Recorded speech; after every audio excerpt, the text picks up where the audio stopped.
welcome back to La-Mulana, the final part. And before we begin, let's talk to old pal Zelput again. The wind sure is howling today. That's because we have awoken La-Mulana. So it's time to drive the 8 wedges into her, summon her soul and kill her, since it's the only way that exists to free Mother. So how this part of the game works is that we have to go to each of the areas we've been to already, in reverse boss order, and we have to activate these mantra tablets. We know where they are because of these tips we recorded earlier. This one is at the entrance of a never-ending corridor. Chant these words, the name of a child of God who doth defy Tiamat, the name of the root of all suffering, the one that brought the 11 demons upon us, Marduk. So once we get the mantra, we can use it, equip the Jed pillar, and then we go to the specific area that relates to it and cast it. So it's worth explaining how exactly this works, is that you have to understand how the map layout works and the way that the map wraps around itself. It's really convoluted, and to be honest it's worth just brute forcing it by casting it in every single screen. So now let's put the hand scanner back on and go to the twin labyrinths.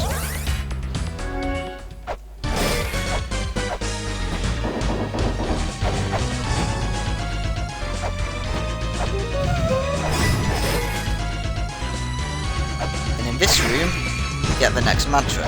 These only appear after you've driven the previous seal in. Chant these words, Baphomet's feast to which the witches flock, the name of the place where the summoned demon shall return, Sabbath.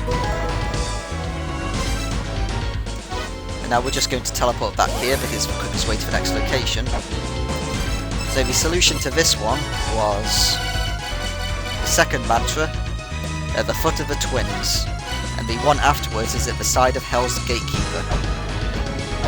We already know where Hell's Gatekeepers were because we killed them in the last part. So let's equip Sabbath, equip the Jed pillar, and cast it here.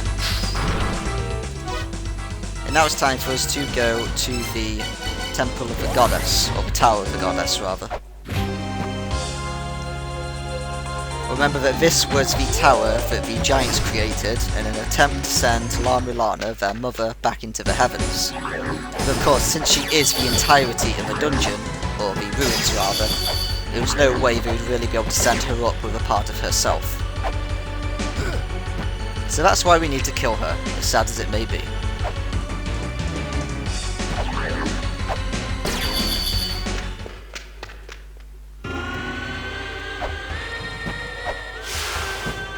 So the first part of this video is just going to be unlocking the final boss.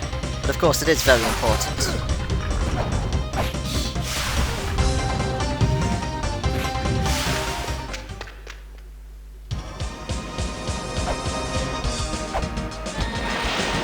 So here is where Hell's Gatekeepers were close to. So let's read this. Chant these words, the name of the one with no name, the name of the one who soars to the skies, the great one with no name, Mu.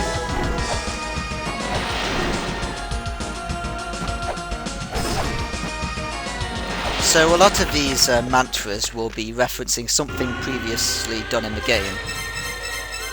Mu was the name we needed to unlock a boss earlier. And we cast it here. So what's the next one? The fourth mantra is inside the giant, she who stands in the land of Inferno. So to reach this, we actually need to go back through this location again. Because the giant in the land of Inferno is currently blocking the next mantra. So there's one more puzzle that's now available to us. I believe it opens up the moment that you get the mantras, but I'm not completely sure.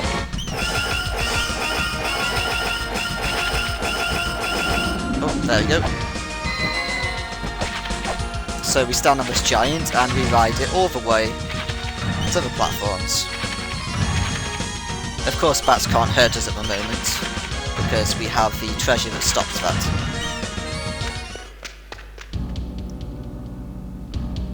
So let's return to the ominous surface with these eyes that are now glowing because she's awake.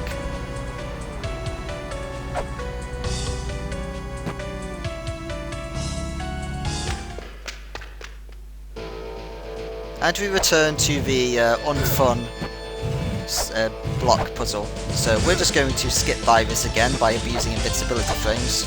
Wait a short while, and then jump. Oh, it's a little bit too late then. We're just about to jump. We wait a little while, and then we jump. There we go. And now we can hit this statue we couldn't hit earlier. And that will activate the Inferno Cavern. Actually, it'll be quicker to enter via the Temple of the Sun.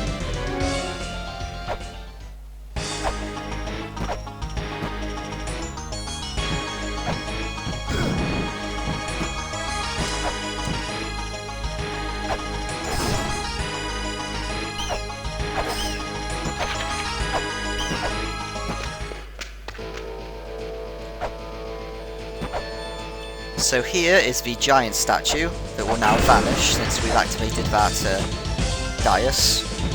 So let's examine this. Chant these words, the name of a hideous demon that lurks in the land, the hideous demon whose eyelids droop to the ground. Vi. So now we go to the Tower of the Goddess again. We have to return to this location a lot during this part, so you have to get used to it. Because we need to enter via the alternate entrance to the Tower of Ruin.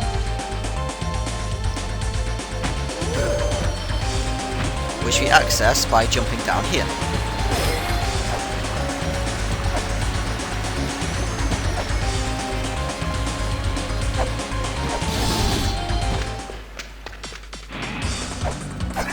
Oh, you can't jump up there. I thought you could for some reason. Obviously I was wrong.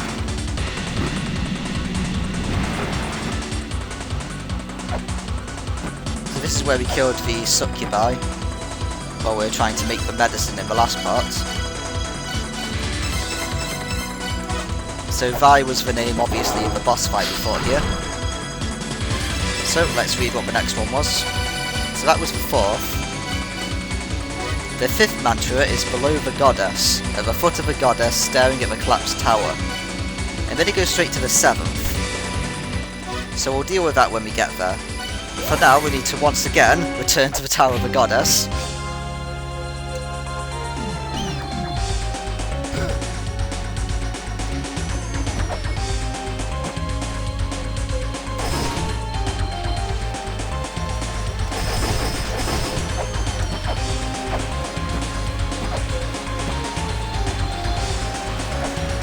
And we once again jump down here.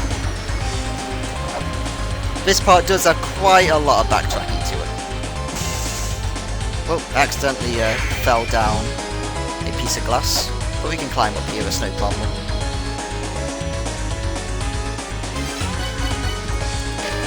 Chant these words, the name of the turbulent seas of that land, the name of the deep, dark sea where Bahamut lives, Barum. And once again, we return to the Tower of the Goddess, because it's quicker once again to go here.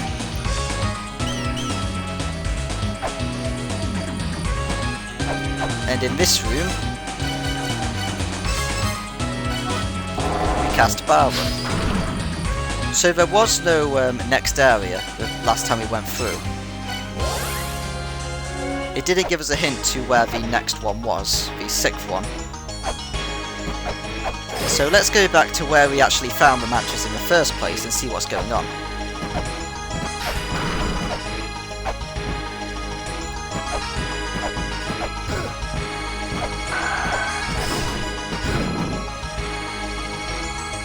So it's behind this collapsed Sphinx statue here where we found our father's talisman.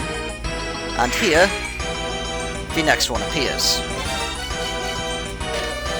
Chant these words, those eyes that gaze upon the truth.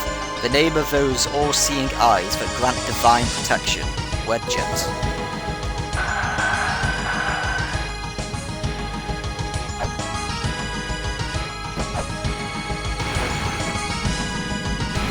I'm unsure of what the quickest way to get to the next area is, but we go to the most obvious area this time, luckily.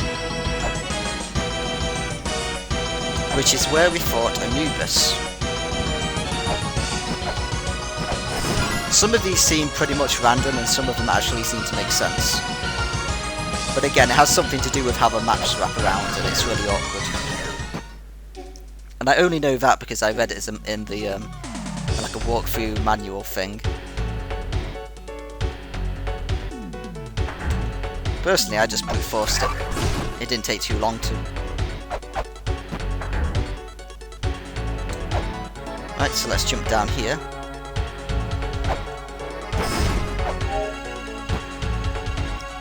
And let's enter Anubis' lair in the underworld.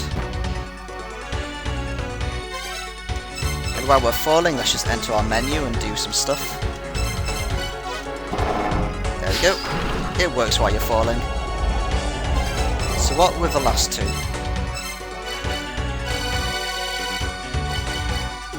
The seventh mantra is hidden by the spike atop the 5 mysterious floors. Well, we know where that is, but once again we have to enter from the Temple of the Moonlight. Actually no, this time it might actually be quicker to enter via the Graveyard of the Giants. So let's spice things up a little bit. Because we used a bomb to unlock this shortcut now.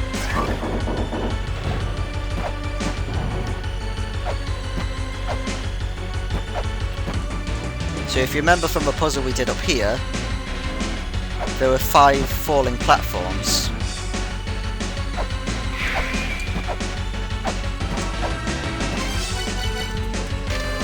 Chant these words, the name of the one who tells the giant's sorrows, the name of the one who watched, the fall of the race and shed tears, Abuto. I'm trying to remember where this one is again. Oh yeah, I remember. Let's return to the Graveyard of the Giants. Actually, this one will be quicker to enter via the Mausoleum.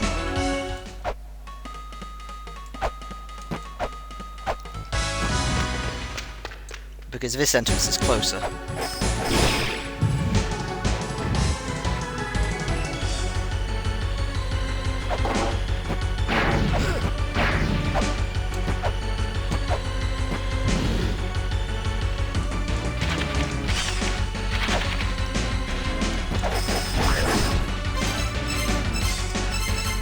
Now we use Abuto, the jet pillar, and we break that seal.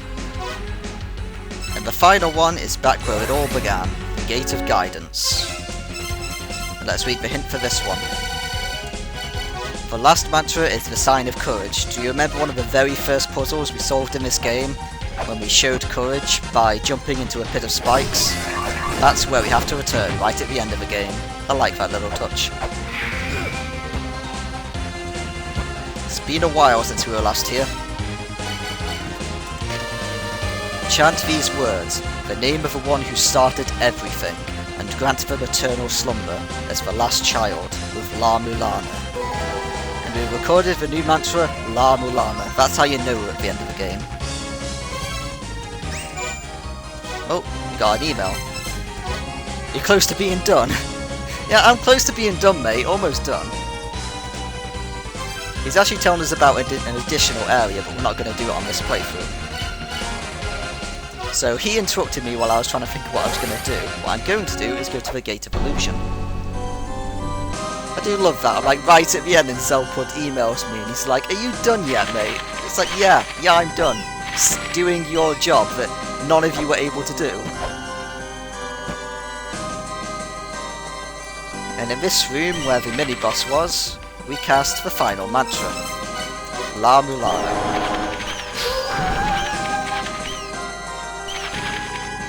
So that has now accessed the final boss of the game, so it's time for us to go there, I think. You have to enter via the Endless Corridor, because remember, the final area of the game is the Shrine of the Mother, and this is how we first entered there. So if we look at our weapons now, you'll notice the key sword is, now that the seal is broken, a red light emanates from its centre. This weapon is now very powerful. And also, the fact that it's a red light in the centre means it is also the final jewel that we need to summon the boss.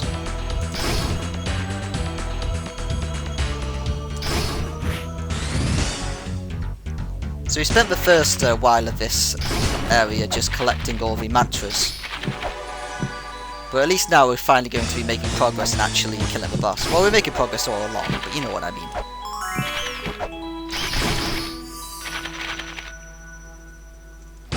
We're just collecting the fairy because once again I don't really care about this area.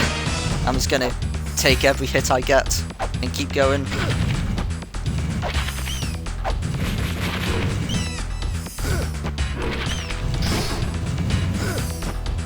Wait, so it's worth noting we can't actually teleport to the Shrine of the Mother. We need to revisit that area to actually go to it, so that's why we're making the long trek back.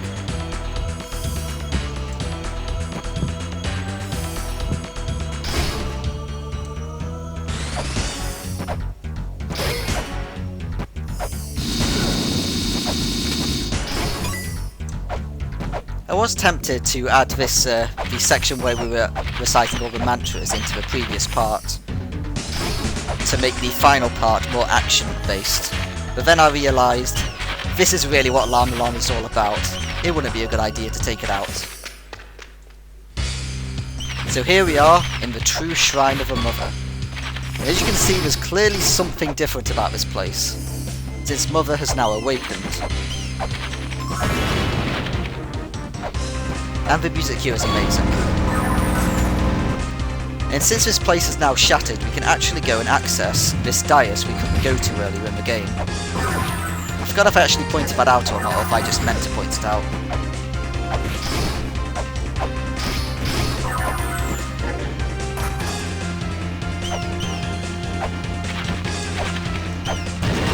You know what, to solve this area? For some reason, I didn't catch onto it for ages, but this is actually a rope. It's really obvious, but for some reason I just did not notice it.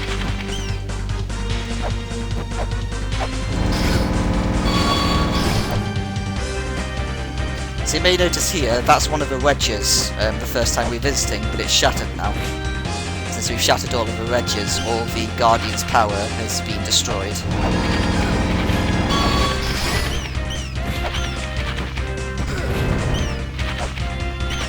We're just going to take all the hits that we get here on the way, since we'll be able to get our health back soon.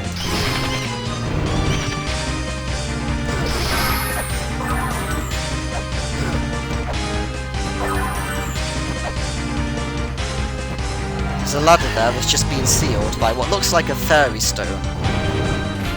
So if you remember what I said a lot earlier when we first met the Fairy Queen, she said to return to her when we needed to solve a puzzle. And I mentioned it was right at the end of the game, and this is the puzzle that I was talking about. We were born in this land, we were the seventh born. Gradually, the mother was forgotten.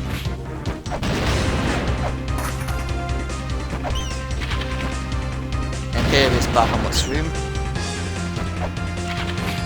So if we enter from the lower entrance there, you can see it's still sealed off, so you do have to go this long way.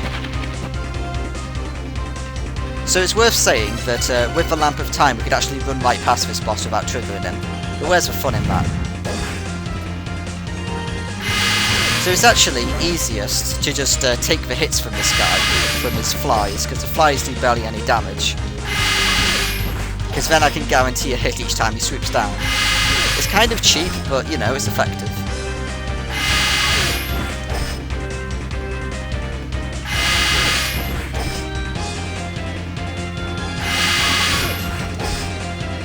After all that time watching us go back and forth in the previous episode, this must be really underwhelming for him to finally fight us now.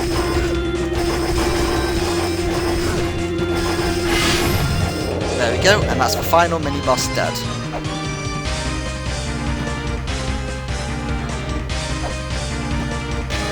Behold the Shrine of the Mother. This is where the Mother sleeps. Well, not anymore, now she's awake. So before we go any further, we're actually going to return to the Endless Corridor and talk to the Fairy Queen for permission to help us. You have come back to see me alive. I shall remove the wall that hinders you. That is my mission. I will entrust the Mother's soul to you. Let us meet in front of a wall that blocks the path to the mother.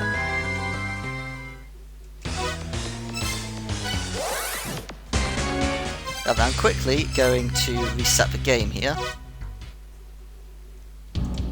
Continue, and that reloads the fairy point that's down there. Since we're going to be taking that to make sure we start the final boss with full health.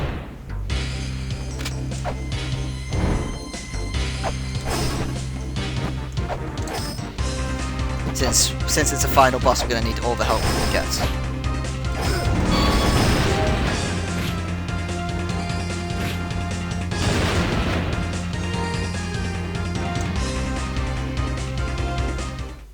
Oh alright, it actually gave us a healing fairy. I was expecting to have to take hours to get that one then. Now it's time for us to destroy all this software. We no longer need any of it. And put on the purely fighting software. Since from this point on, all we care about is combat. Since we have the healing fairy healing us, I'm actually just going to tank all the damage we're going to take on the way there. Again, it's cheap, but it's effective.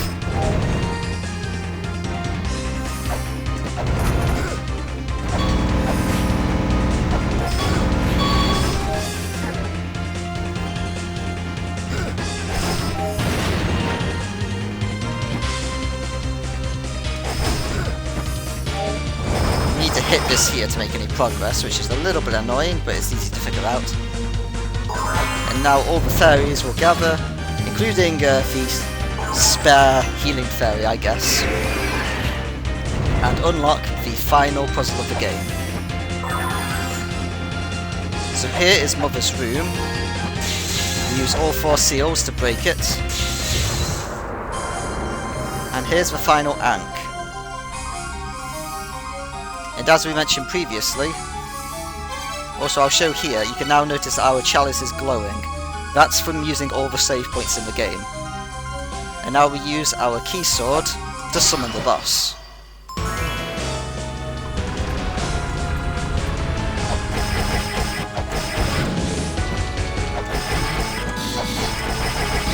So Mother is quite straightforward, you just whip her loads, and that's it, won the game. And then we use the medicine and the Holy Grail to trigger the final boss. So here is the soul of Mother.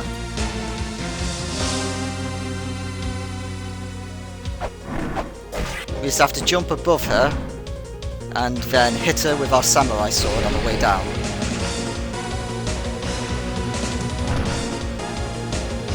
And when you do these jumps, you have to feel it. Yeah, that was a jump. You have to go out of your seat each time you do these jumps. So as long as if we run to the opposite side of the screen, the laser beam can't hurt us. We just have to wait for her to come in attacking range. Jump. Yeah.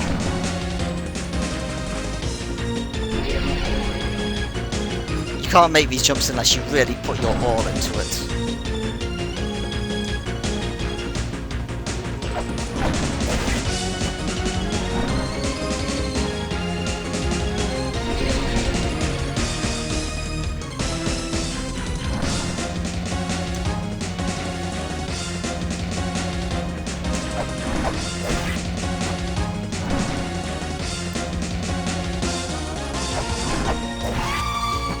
There we go, and now we'll switch to the axe for the second phase. So this phase is kind of a bit jerky with how you can't really avoid damage sometimes. So each time the baby is about to shoot us with a laser, we didn't get a chance to. Never mind, you didn't get to see what the boss fight did. So in this phase, we just have to swim away from it, lure it over to us a bit, and then whip it. So the previous phase, it shot those lasers from the eyes, and it would also summon lightning. And it also has a very jerkish move where it just fills half the screen with laser beams, with very little warning.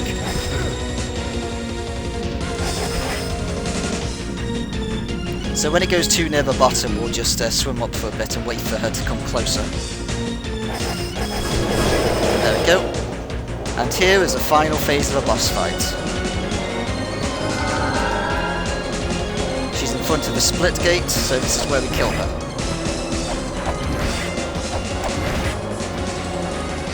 It's worth noting I did get a lot of experience fighting this due to hard mode. Hard mode Mother is very difficult. Like, it doesn't really add much to the fight, but you have a lot less leeway to make mistakes. So you notice that these seals appear for each of the bosses, and she gets their moves each time that one of them appears.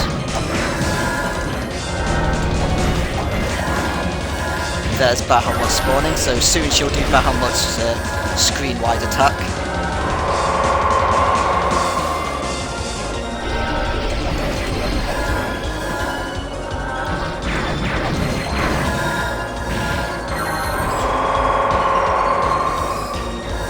And now she's got Vi's power. Classic laser beam.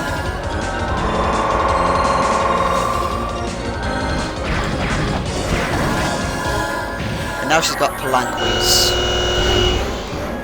It's worth noting Palanquis was supposed to be the boss that we fought before Baphomet, but I did it in the other order because it seemed quicker.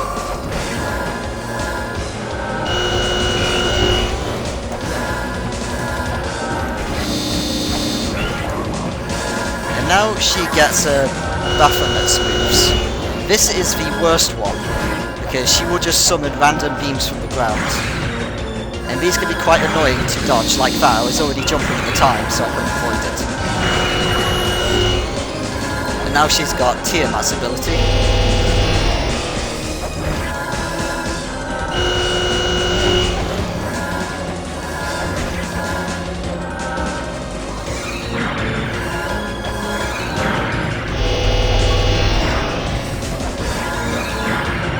And in the background, you can now see the Treasure of Life has appeared.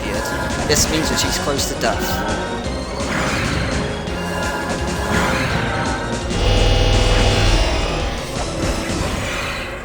And it's over.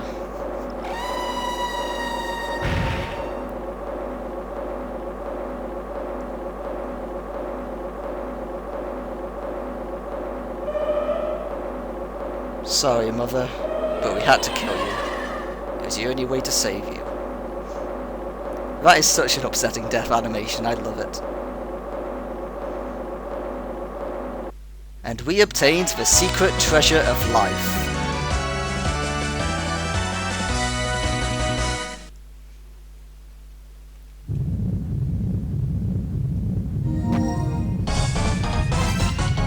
So let's check our equipment. You can see the Holy Grail has now been destroyed. It's lost all its power, we can't warp out anymore. Down here, we get the secret treasure of life. Crystallized power to create life. This is proof that you've completed this adventure. The problem is though, we need to get out right now, because this whole place is going to collapse without the Mother anymore. So we got 5 minutes to get out of here. So at this point, you better hope that you've learnt the layout of the ruins by now, because knowing the layout is vital to escaping.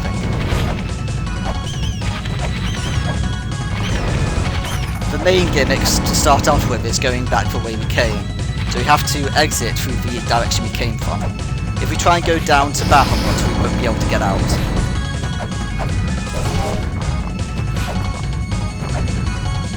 You can see there's a rope here that must have been left by our father. Thanks, Dad.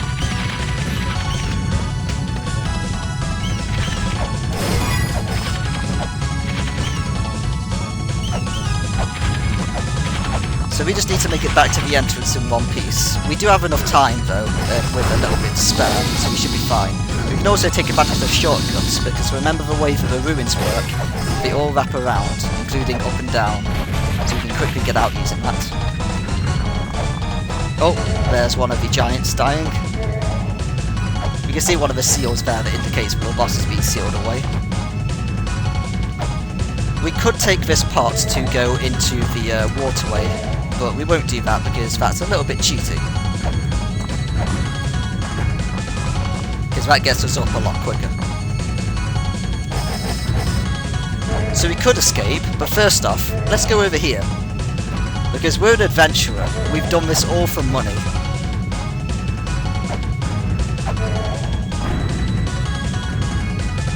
So if we waste our precious time that we could be escaping with, we can enter the twin labyrinths and get this secret treasure chest that just appeared. It's completely pointless unless you're going for an achievement where you get all the treasure chests, but I love the fact it's there. So we're down to almost 3 minutes left, but we've still got enough time. We know where the exit is.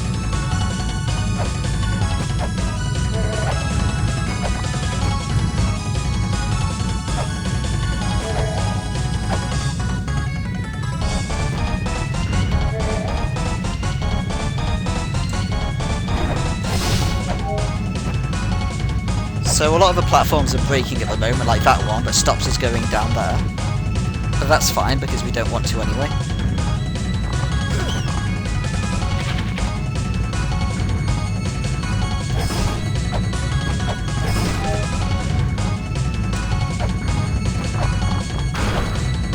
If we tried to go down there, there's a good chance we could have been crushed, so it's a good thing we didn't.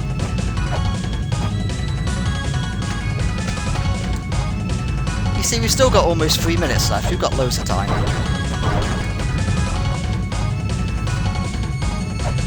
Oh, maybe we should go and rescue Malbrook while we're at it. Let's go. Oh, never mind. It looks like we won't be rescuing her. Never mind, we'll go on our own. I'm sure she'll make it out.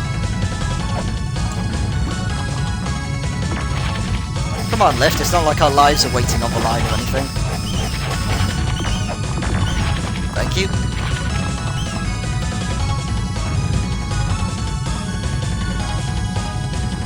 We're almost at the exit now, so we've got loads of time to spare.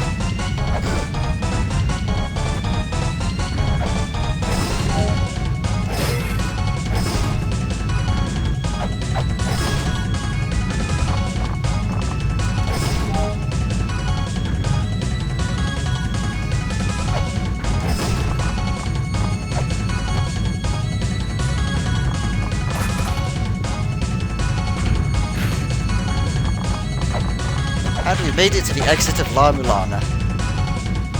But as you can see, there's loads of rubble in the way. We can't get out.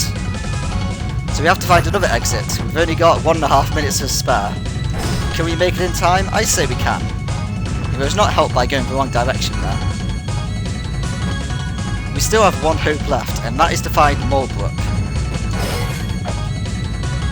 And there is one quick way to reach her, and that is to go where we drained all the water.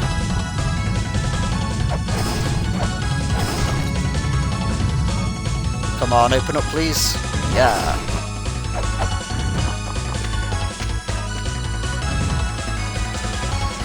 Ah, we've still got time. We're cutting it kind of close, but we'll make it out, don't worry.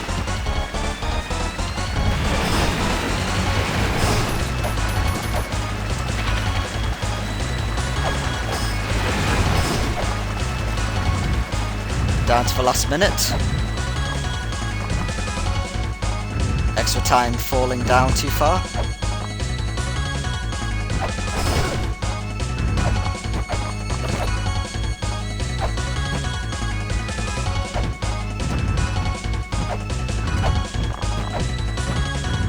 And we made it with 40 seconds to spare despite going the wrong way several times. Escape this way, hurry! She had an exit behind her the entire time, and no one questions it.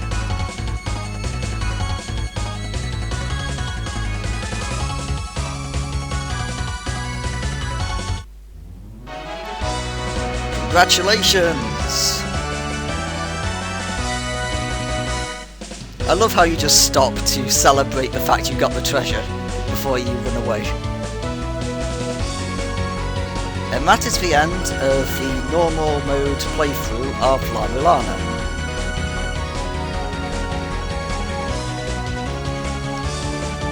A very fun game. It's actually one of my new favourites. I've completed it several times trying to get faster times. I believe my best was just over 4 hours. I think the 100% speedrun of the game is 2 hours, but I haven't actually watched it yet. I love that little jump of celebration they do. So it's worth noting that the characters that appear on the screen here relate to which achievements you've unlocked on this current playthrough. So this credits is actually a very good way of showing what your percentage was.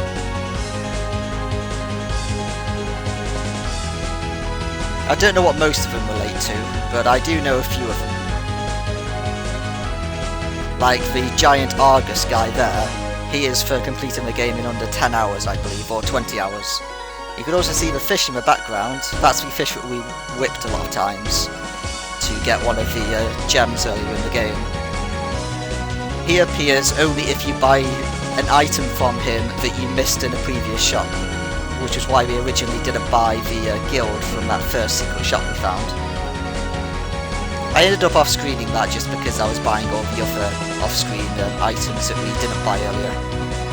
I love during that celebrated jump, the Argus just stares at the camera with a smile.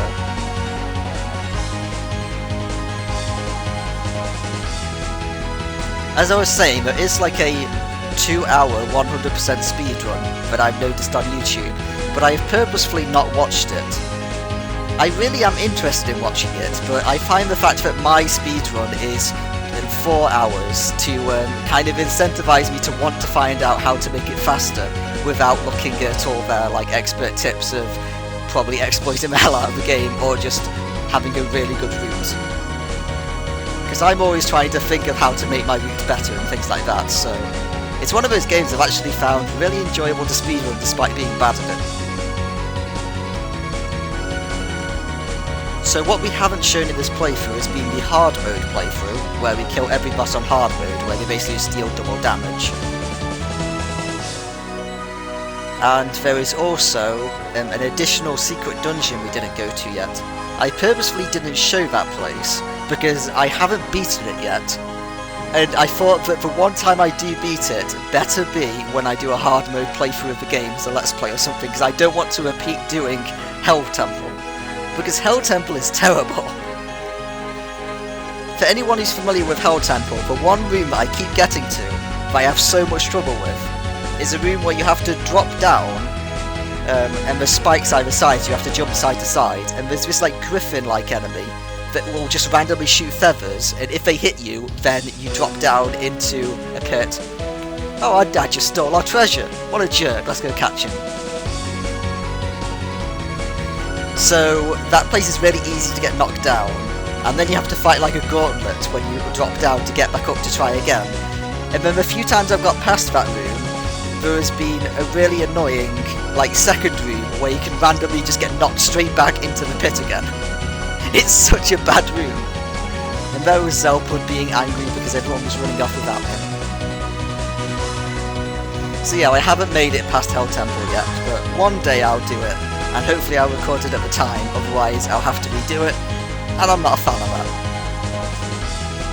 It's also worth noting I played this entire game the way I usually play the game, in full screen mode, that has the 2 bars at the sides with a nice brick effect. That seems to give me some sort of widescreen video, so I don't know if that's better than going into like the normal windowed mode to record or not. I guess I'll have to see that in the future. Personally, I think these bars look really nice. So our total playtime was 5 hours, 46 minutes and 20 seconds. Close to 2 hours missing off my personal best, but what will you do when it's a let's play that's meant to be linear. So that is La-Mulana. There is a time attack version of this game where you can fight against different guardians, including a beginner low-level guardian challenge where you have a lot of health and items. Then you have a challenge where you have less damage and items, and then you have expert where you basically have 0 health increases, and all you have is a faster movement speed, a whip, and your dagger. I'm sure a lot of people have probably recorded doing this. I will never be able to do that. I have to resort to just sponging a lot of hits on a lot of guardians. But these guardians, I'll show you now, are basically just the mini-bosses of the game.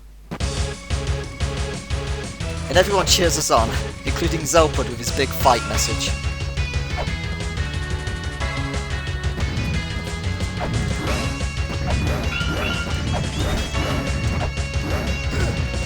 trying to hit this guy with the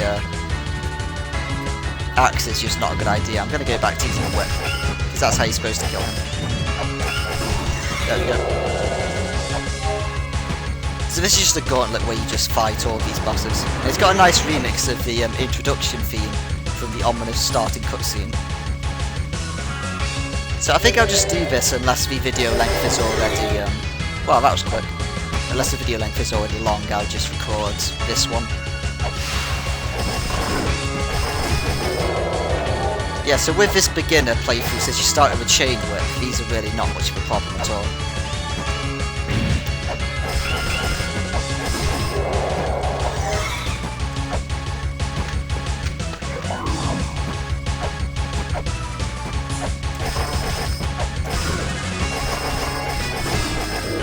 This guy is always just a good idea to try and sponge, but obviously you can't do it on the expert playthrough.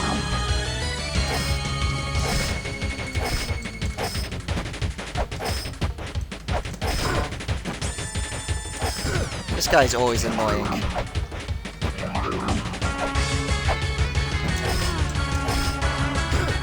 Because of the fact that we just have to turn around to hit him. There we go. Otherwise he becomes invincible. And it's this enemy that I still don't understand how you even fight this guy. The only way I know to beat him is to stand inside him and use the knife. Because if I attack with anything else, it just glows blue like that. So it's like I'm not actually damaging him. So you need to go inside his hitbox as far as I can tell. I should probably read up on that. But I can't imagine doing this guy an expert.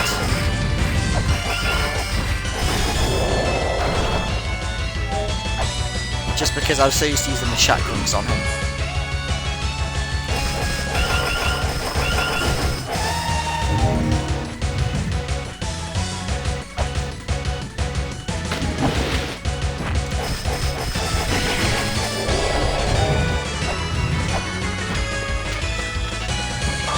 Oh, it's this enemy. I like this guy. Even though I need to wait for him to come to me.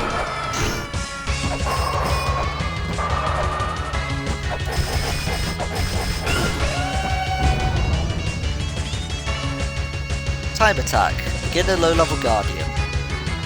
That's our best time. Awesome. Well, let's try mid-level guardian.